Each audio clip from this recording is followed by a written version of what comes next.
जय कलकत्ते वाली की, जय माँ भद्रकाली की। आशा करती हूँ माँ के सभी भक्त, माँ के बच्चे प्यारे सब अच्छे होंगे।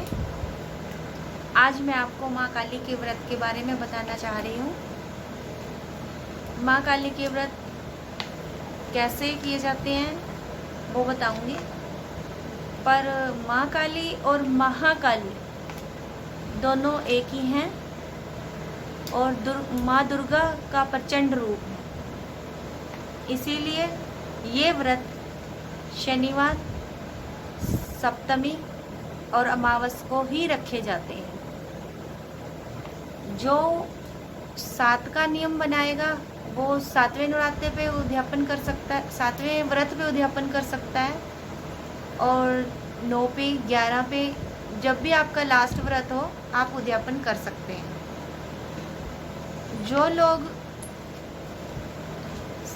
जो माँ के भोग में सफ़ेद कोई भी वस्तु नहीं चढ़ाई जाएगी, ना फल, ना फूल और ना ही कोई मिठाई। माँ को 16 श्रृंगार भी वो जो आप यूज़ करते हैं, ब्रांड का यूज़ करते हैं तो आप भी माँ को भी ब्रांड का ही यूज़ करवाएंगे, क्योंकि जो 10-10 रुपये में लिफाफे में मिलता है, जब हम उसे यूज़ नहीं करते तो माँ कैसे यूज़ करेगी।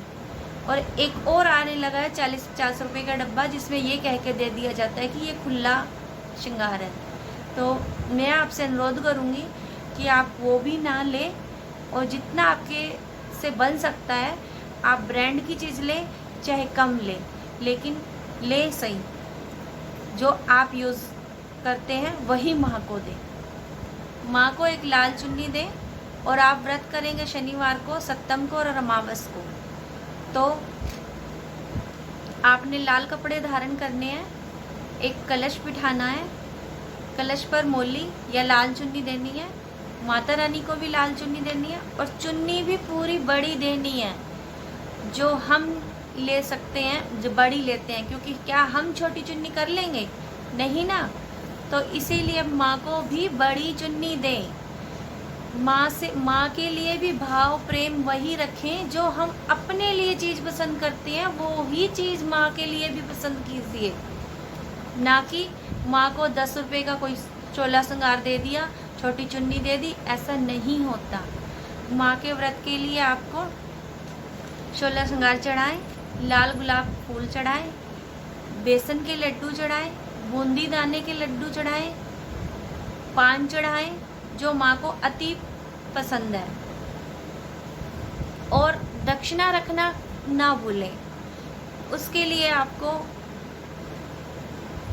जब आप व्रत कर लेंगे तो शाम के समय आपको कपूर पर 2 लौंग 2 इलायची देकर आरती कर सकते हैं। इससे आपको एक फ़ायदा और भी होगा, जो आपके घर में नेगेटिविटी है वो माँ खींच लेगी। और माँ की आरती के समय के बाद आप अपना भोजन ग्रहण कर सकते हैं। दिन में सिर्फ एक ही बार नमक खाएंगे, वो भी सेंधा, या फिर फलाहार भी रह सकते हैं। माँ के उद्यापन के लिए आपको 9 कन्याओं की बजाय 9 सुहागने लेकर उनका पूजा करना है, पाँव छूने हैं, और जो 16 श्रृंगार आप दे सकें, चुन्नी दे सकें, चोला दे सकें, अगर आपके उसमें है, अगर आपकी गुंजाइश है तो। और अगर नहीं है तो जो दक्षिणा हम माँ को चढ़ाते आ रहे हैं वो दक्षिणा देकर, उनके पाँव छूकर, और वहाँ से यही कामना करना कि माँ, जो व्रत हम, जिस मनोकामना के लिए हमने व्रत किए, हमारी वो मनोकामना पूर्ण हो। अगर आप उद्यापन मनोकामना पूर्ण होने पर भी कर सकते हैं, और अगर आपकी मनोकामना पूर्ण नहीं हुई और आपके व्रत संपन्न होने वाले हैं तो भी आप व्रत कर सकते हैं, क्योंकि माँ, जब आप व्रत पूर्ण ना होने पर आप उद्यापन करेंगे तो माँ से अरदास लगा देंगे कि माँ, मेरे मनोकामना पूर्ण नहीं हुई, आप कृपा करें और मेहर भरा हाथ मेरे सर पर रखें, ताकि मेरी मनोकामना जो है उसे आप पूर्ण करें। पूजा में नींबू का क्या महत्व है, आज मैं आपको ये भी बताऊंगी। जैसा कि आप शनिवार को व्रत रखेंगे तो एक नींबू पर सिंदूर का तिलक लगाकर माँ को भेंट के रूप में वो भी दें। और अगर आप व्रत नहीं कर रहे हैं, नॉर्मली पूजा पाठ करते हैं, तो भी शनिवार को एक नींबू पर सिंदूर लगाकर माँ के चरणों में ज़रूर अर्पित करें। इससे आपको बहुत फ़ायदा होगा, आपके घर में खुशहाली आएगी, धन्य धान्य से भंडारे भरेंगे, क्योंकि जितनी भी आपके घर की नेगेटिविटी है बच्चों, वो सब माँ खींच लेगी। अब नींबू देने के कई तरीके होते हैं। कई लोग इसे त्रिशूल पर लगा कर देते हैं, कई इसे हवन में देते हैं, और कई लोग इसे अपने ऊपर से उतारकर, या घर में काम नहीं चल रहा है तो चारों कोनों में से उतारकर इसके 4 टुकड़े करके चौराहे पर चारों दिशाओं में फेंक देते हैं। इस तरह से भी नींबू का जो है उपाय किया जाता है।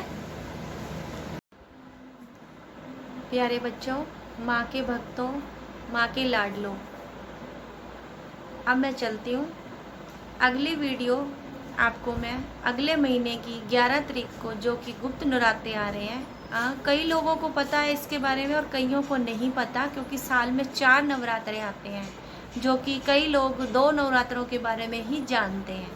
तो इन गुप्त नवरात्रों की जानकारी मैं आपको अगली वीडियो में दूंगी। तब तक के लिए मैं आपसे आशा करती हूँ, रिक्वेस्ट करती हूँ कि मेरे चैनल को ज़्यादा से ज़्यादा सब्सक्राइब करें, लाइक करें, शेयर करें, ताकि मैं अपनी आने वाली आगे की वीडियो आप तक पहुंचा सकूं। जय माता की।